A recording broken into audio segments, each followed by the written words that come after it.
তুমি আমাকে একটুও ভালোবাসো না। কে বলেছে আমি তোমাকে ভালোবাসি না? আমি আমার কিউট বউতালে এতগুলা ভালোবাসি। কই, তুমি তো শুধু মুখেই বলো। আচ্ছা ঠিক আছে, এখন আমি আমার বউটাকে এতগুলা ভালোবাসা দিব বলেই ওর কাছে যেতে থাকলাম। দেখো, আমার কাছে আসবে না কিন্তু। না না, আমি তো আমার বউটাকে এখন ভালোবাসা দিবই। এই ভালো হচ্ছে না কিন্তু। কে শুনে কার কথা? আমি ওর কাছে যেতেই সেই লেভেলের ডাক্কা, ওরে মারে বাবারে গেল রে, আমার কোমরটা বুঝে গেল রে। এমন সময় আম্মু এসে, কিরে, এই সাত সকালে ষাঁড়ের মতো চেঁচাচ্ছিস কেন? আম্মু তোমার বৌমা আমারে ধাক্কা দিয়ে ফেলে দিছে। হ্যাঁ হ্যাঁ। আরে কান্না থামা। আর বৌমা মানে? এই, তুই বিয়ে করলি কবে? আর তুই ফ্লোরে কেন? যাস শালা, আমি তো বিয়েই করিনি, তাহলে কি স্বপ্ন দেখলাম? প্রতিদিন এই একই কাণ্ড করিস, আর কত ভাল লাগে এসব। তো তোমার এই পিচ্চি ছেলেটাকে বিয়ে করিয়ে দাও। এই নিজের বিয়ের কথা নিজে বলিস, তোর কি একটু লজ্জা শরমও নেই? তাড়াতাড়ি ফ্রেশ হয়ে নাস্তা করতে আয়। আসতেছি। যাক, পরিচয় পর্বটা আগে সেরে নিই। যদিও এখানে আমাকে অনেকেই চিনেন, তারপর নতুন পাঠকদের জন্য পরিচয়টা আবার দিচ্ছি। আমি শ্রাবণ আহমেদ সায়েদ, ডাকরাম সাদ, ইন্টার প্রথম বর্ষের ছাত্র। যাক, আপনাদের সাথে কথা বলতে বলতে ফ্রেশ হয়ে গেলাম, খাবার টেবিলে বসে নাস্তা করছি। এমন সময় আব্বু বলে উঠল, নাস্তা করে কাপড় চাপড় গুছিয়ে রেডি হয়ে নাও। বিয়ে করিয়ে শ্বশুরবাড়ি আসবে নাকি? আব্বু আম্মুকে উদ্দেশ্য করে বলল, এই তুমি কি পোলারে জন্ম দিছো, সারাক্ষণ শুধু বিয়ে বিয়ে করে। আমি মুখটা বেজার করে নিচের দিকে তাকিয়ে খেতে লাগলাম। শুক্রবার তোর রিয়া আপুর বিয়ে, তাই তোর খালার বাসায় যাব। সাবারই বিয়ে হয়ে যাচ্ছে শুধু আমার। সাথে সাথেই দেখি আমার জল্লাদ আব্বুটা এক বস্তা রাগ মাথায় লইয়া আমার দিকে অগ্নি দৃষ্টিতে তাকিয়ে আছে। আমি আর কিছু না বলে ঠাস ঠুস দুইটা কাশি মাইরা আবারও খাওয়া শুরু করলাম। খাওয়া দাওয়া শেষ করে রেডি হতে হতে প্রায় 11টা বেজে গেল। আমি রেডি, তাড়াতাড়ি বের হও। কি ব্যাপার, আজকে তোর মনে এত খুশি কেন? এমনিতে তো হাজারবার বললেও তোর খালার বাড়ি যেতে চাস না। আম্মু আমি শিওর এইবার এই বিয়ে বাড়িতে আমার রূপবতী গুণবতী পরিল্লাহান কুচু কুচু বউটা আসবেই আসবে। তোর কোন বেড়ায় তার মাইয়া দিবে? আরে দিবে কি, ভাগাই নিয়া যামু। তুই আর মানুষ হবি না। গাইতে বসে কানে ইয়ারফোন গুজে গান শুনতেছি। পিড়িতের আগে মিঠা পরে লাগে ঝাল, আমারে দেখলে সেমড়ি মারে দুইটা ফাল। এমন সময় আম্মু গুতা মারলো। কি ব্যাপার, গুতা মারলা কেন? কখন থেকে ডাকতেছি, কোনো খবর নাই? ও, কানে ইয়ারফোন ছিল তো। বলো কি বলবা। দেখ, তোর খালার বাসায় গিয়ে উল্টাপাল্টা কিছু করবি না। ওকে। আচ্ছা আম্মু, ছোট খালা কবে যাবে রিয়া আপুদের বাসায়? আজকে। এই রে, শুনছি ছোট খালার নাকি সেই লেভেলে সুন্দর একটা মাইয়া আছে। দেখি ওইটার লগে লাইন টাইন লাগাইতে পারি কিনা। এই যে আপনারা আবার আমার আম্মুরে বইলা দিয়েন না। উফ, প্রায় 3.5 ঘন্টা পর আমরা আমাদের গন্তব্যে পৌঁছালাম। আরে আপু, তুই কেমন আছিস? ভালো, তুই? ভালো। আরে এটা স্বাদ নাকি? বাবা, ও তো অনেক বড় হয়ে গেছে। খালাম্মা, আমি তো এই কথাটা প্রতিদিন আব্বু আম্মুকে বোঝাই, কিন্তু এই ব্যাককেলগুলো কিছুতেই আমার কথা বুঝতে চায় না। কতবার বলছি আমাকে পুরোটার বলতে পারলাম না, আম্মু আমারে গুতা মাইরা কইল। ওই চুপ থাক। খালা একটা মুচকি হাসি দিয়ে বলল, তোর ছেলে তো দেখি আগের থেকে আরো বেশি ফাজিল হয়ে গেছে। আর বলিস না, সারাক্ষণ শুধু প্যারা দে। তারপর ফ্রেশ হয়ে খাবার খেয়ে আমাকে যেই রুমটা দেওয়া হয়েছে সেই রুমে বসে গান শুনতেছি। এমন সময় আম্মু আমার রুমে আসলো। ওরে আল্লাহরে, সাথে একটা পরিল্লাহান মাইয়া। আম্মা, বউ পাইয়া গেছি। ওই হারামজাদা চুপ থাক, ওটা তোর রিয়া আপু। কথাটা শোনার পরপরই বাংলা সিনেমার নায়কদের মতো আমার মনের ভিতর দুঃখের ঢেউ বইতে লাগলো। কিরে, ফাইজলামি এখনো ছাড়স নাই? আমাকে বিয়ে করে নাও, দেখবা সব ফাইজলামি উধাও। খালা, তোমার ছেলের সাথে কিছুক্ষণ কথা বললে আমার পাপনা ভর্তি করতে হবে। আমি যাচ্ছি। এই তোরে কতবার বলছি এখানে উল্টাপাল্টা কিছু না করতে? কথাটা বলেই আম্মু হন হন করে চলে গেল। এই রে, দেখি তো ছোট খালার মাইয়াটা কই আছে। ও মা, মধ্যঘরে গিয়ে দেখি সবাই একসাথে বসে গল্প করছে। আমি ওইখানে যেতেই রিয়ার আম্মু বলল, দেখো তো এই ছেলেটাকে সবাই চিনো কিনা। ও, আপনি সাদ ভাইয়া, কেমন আছেন? ভালো, কিন্তু আপনি কে গো সুন্দরী? আমি তিথি, আপনার ছোট খালার মেয়ে। আরে আপনারা কি ভাবছেন আমি আমার খালাতো বোনদের কেন চিনি না? আরে কিভাবে চিনবো? আমি তো 5 বছর যাবৎ কোনো আত্মীয় স্বজনদের বাসায় যাই না। আর আর সেই জন্য রাগ করে তারাও আমাদের বাসায় আসে না। ও তুমি তিথি? তা ছোটবেলায় তো অনেক কিউট ছিলা, এখন এমন ঢ্যাঁড়সের মতো কেমনে হইলা? ভাই মায়া কিন্তু দেখতে হেব্বি সুন্দরী, আমি খালি একটু ক্যারামেরা লাগাইয়া দিলাম। আন্টি দেখেন তো, সাদ ভাইয়া বলে আমি নাকি দেখতে ঢ্যাঁড়সের মতো। কে বলেছে আমার আম্মুটা দেখতে ঢ্যাঁড়সের মতো? আমার মেয়ে তো দেখতে একেবারে স্বর্গের পরীর মতো। না রে তিথি, তোরে আম্মু পাম মারতেছে। কথাটা বলার সাথে সাথেই আমার আম্মুটা ঠ্যাঙ্গা লইয়া বিদ্যুৎ গতিতে আমার দিকে এগিয়ে আসতে লাগলো। আমিও একেবারে উসাইন বোল্টের গতিতে দিলাম খেইচ চাদর, একেবারে চান্দে থুক্কু সাদে সাদে বৈশা গলা ফাটাইয়া বেসুরা গলায় গান গাইতেছি। এইবার বুঝো ঠেলা, আমারে দৌড়ানি দাও। কিছুক্ষণের মধ্যেই বাড়ির সকল সদস্য ছাদে আইসা হাজির। খালা আমার মাথায় হাত বুলাতে বুলাতে বলল, বাবা, গানটা একটু বন্ধ করো। কি বলছেন এসব? দেখছেন না আমি প্র্যাকটিস করছি। আব্বু, আল্লাহর দোহাই লাগে তুই এসব বন্ধ কর। তোর জন্য পাশের বাসার ভাবিরা এসে ইচ্ছা মতো গালিগালাজ করতেছে। আচ্ছা ঠিক আছে, বন্ধ করলাম। আয় বাবা, তুই আমার সাথে আয়। না তোমরা যাও, আমি ছাদে একটু হাওয়া বাতাস খাবো। তারপর ছাদে বসে মনের সুখে গান শুনতেছি। কিছুক্ষণ পর রিয়া আপু আর তিথি আসলো। এই পুচকু, এদিকে আয়। ওই কারে পুচকো বলল? বিয়ে করলে যে কোনো দিন পুচকোর বাবা হয়ে যাব। আচ্ছা ভাই, বাদ দে এসব। আমার একটা কাজ করে দিতে পারবি? না না, আমি কারো কাজ টাজ করে দিতে পারবো না। এই শোন না, 5,000 পাবি। আচ্ছা কাজটা কি সেটা বলো। আমাকে যে করেই হোক আজকের মধ্যেই বিলাই চিমটি জোগাড় করে দিবি। আজব, আমি এখানে বিলাই চিমটি কই পাবো? বাজারেই পাবি। প্লিজ, এই কথা যেন আর কেউ জানতে না পারে। ওকে। বিকেলের দিকে আম্মুকে বললাম, আম্মু আমি একটু বাজারে যাচ্ছি। বাজারে যাচ্ছিস মানে? এই, তোর ভিতর কি আল্লাহ এতটুকু শান্তিও দেয় না? আম্মু বাসায় থাকতে বোরিং লাগছে। ভাইয়া, আমিও আপনার সাথে যাব। আমি কোনো মাইয়া টাইয়ার সাথে নিতে পারবো না। কেন? আমি আপনার সাথে গেলে কি এমন সমস্যা? সমস্যা আছে, আমি কোনো ঝামেলা টামেলা সাথে করে নিয়ে যেতে চাই না।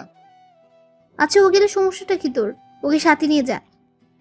উফ, শেষমেশ তিথিকে সাথে নিয়ে বাজারের দিকে রওনা হলাম। রাস্তায় হাঁটতেছি, এমন সময় তিথি বলল, আচ্ছা ভাইয়া, তোমার গফের নাম কি? আমার কোনো গফ নাই। সেটাই তো, কোনো মেয়ে জেনে শুনে আগুনে ঝাঁপ দেবে? কি বললি? বলছি যে তোমার মতো এত হ্যান্ডসাম ভদ্র লাজুক ছেলের গফ নাই, ভাবতেই কষ্ট হচ্ছে।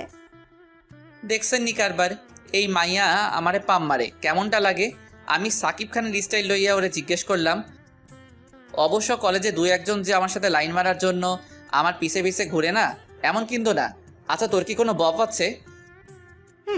আসলে ওর সাথে কথা বলার জন্যই আপনার সাথে বাহিরে আসছি। ওরে আল্লাহ রে, শেষমেশ প্রপোজ করার আগেই বাপ্পা রাজের মতো ছ্যাঁকা খাইয়া বেকা হইয়া গেলাম। চাউগার কান্দুম না, আমি কাঁদলে আমার হবু বউটার কি হইব? কি ব্যাপার ভাইয়া, আপনার মুখটা এমন কালো হয়ে গেল কেন?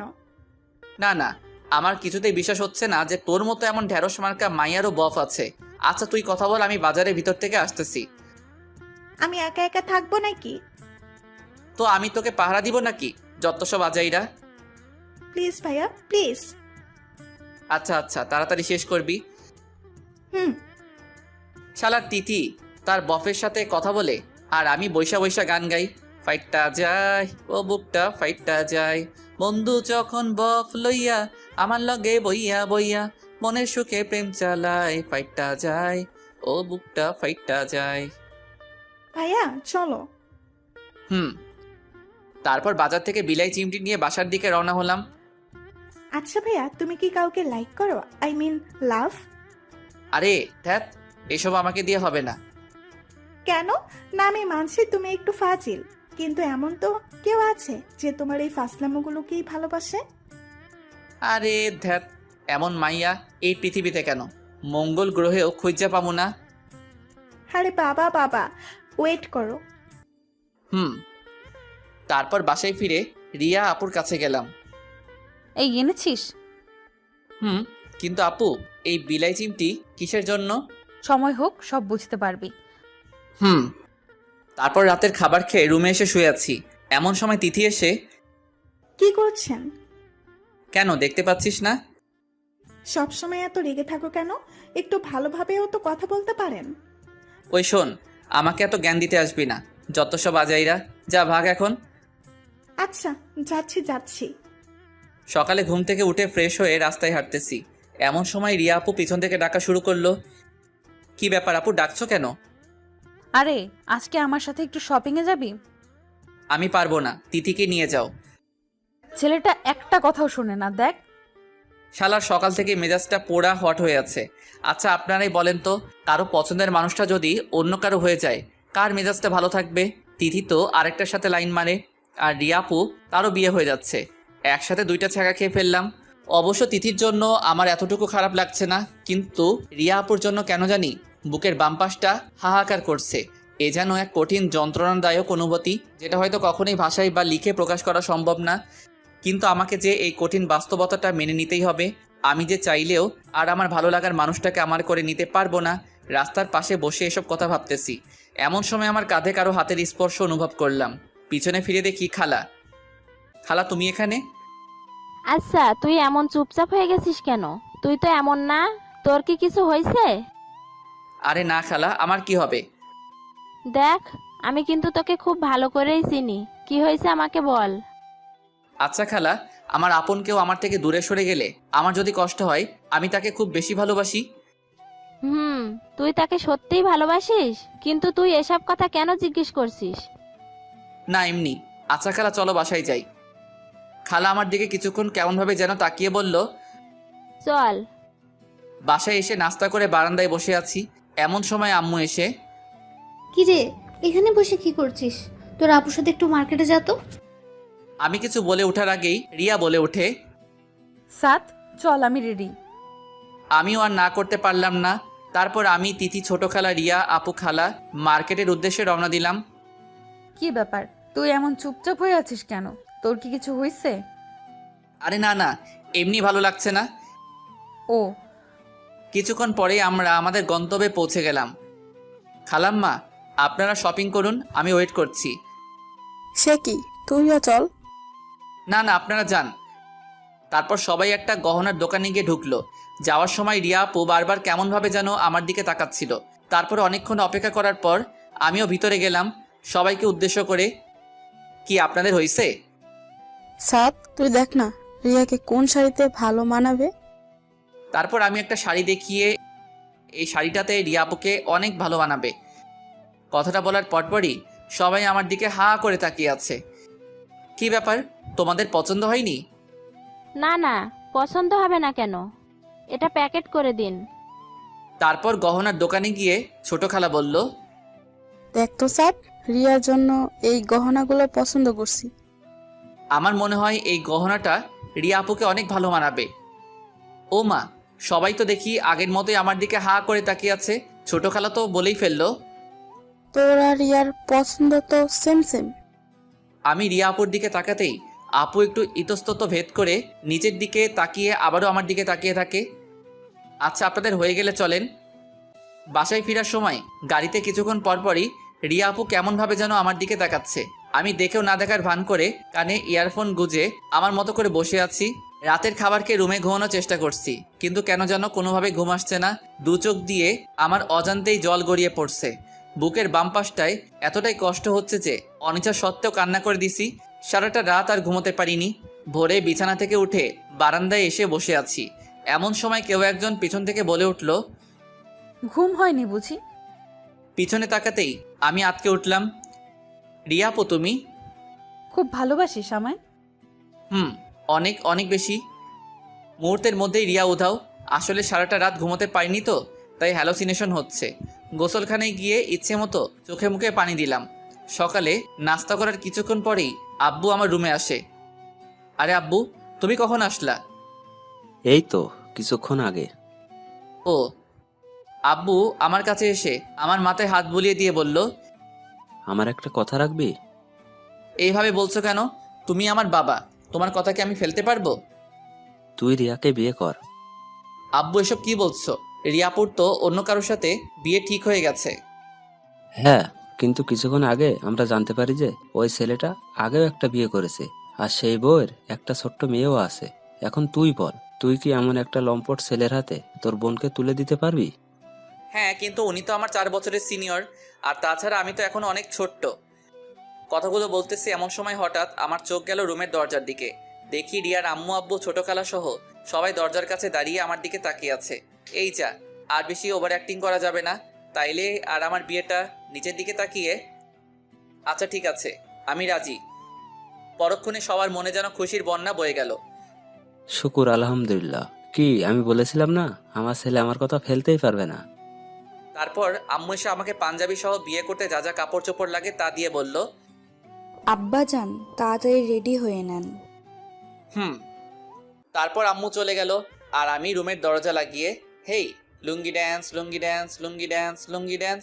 ওই মিয়ারা, আপনারা হাসেন কেন? আরে আপনারাও নাচেন, আর আমি যাই রেডি হইয়া বিয়াটা কইরা লাই। অবশেষে অনেক অনেক ন্যাকামি ও অনেক কাহিনীর পর বিয়াটা সম্পূর্ণ হইল, আর আমিও বউ লইয়া বাড়ির উদ্দেশ্যে ভাগা দিলাম। বাড়িতে পৌঁছাতে রিয়াকে নিয়ে সবাই ব্যস্ত হয়ে গেল। শালার আমার যেন কোনো দামই নাই। অবশেষে এক বদনা দুঃখে মনে লইয়া উসাইন বোল্টের গতিতে একেবারে ছাদে, কিছুক্ষণ পরে ছাদে কয়েকটা পোলাপাইন আসার আভাস পাইলাম। এই রে আমি শেষ। এই হারামিগুলো কেমনে খবর পাইলো? কি রে নিমুখারাম, বিয়ে করে ফেললি? একবার জানানোর প্রয়োজনটা মনে করলি না? তো তোদের কে খবর দিছে?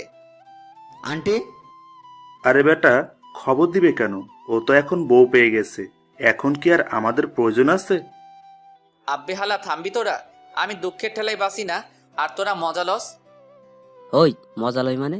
হারামি কোথাকার, একা একা বিয়ে করে ফেলেছিস? আমি কি করব? আম্মু আব্বু জোর করে করাই দিছে।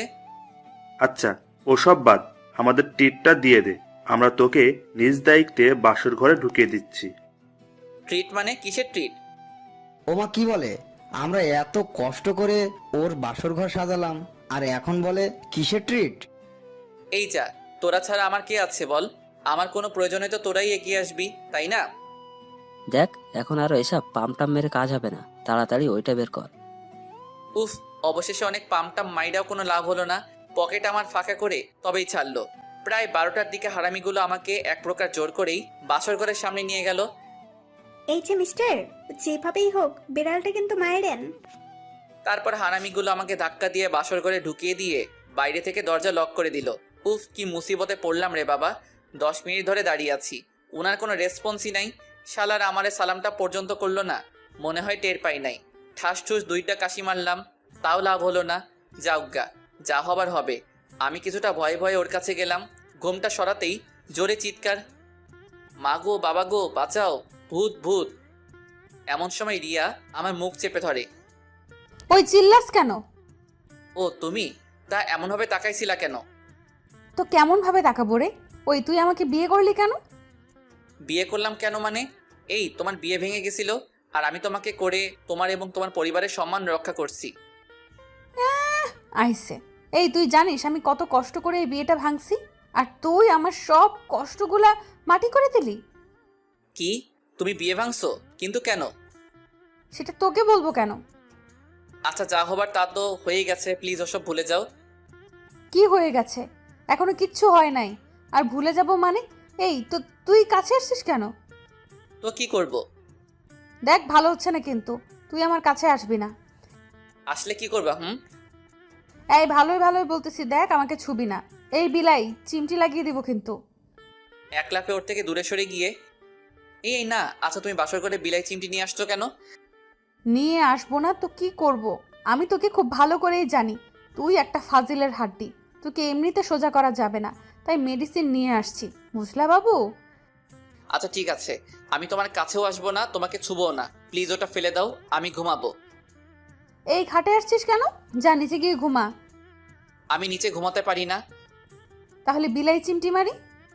প্লিজ না। আচ্ছা নিচেই ঘুমাচ্ছি। হাইরে কপাল, বাসরাতে মানুষ বইয়ের আদর খায়, আর আমি নিচে শুয়ে মশার কামড় খাচ্ছি। ভাবি গো, আমি তোমাদের কথাটা রাখতে পারি নাই, আমি বিড়ালটা মারতে পারি নাই গো। আও আও। এই চুপ করবি নাকি বিলাই চিমটি মারবো? না না থাক। অবশেষে এক বস্তা দুঃখ মনে লইয়া মশার সাথে যুদ্ধ করতে করতে ঘুমিয়ে পড়লাম। সকালে রিয়ার ডাকে ঘুম ভাঙলো। আম্মু আর একটু ঘুমাতে দাও তো।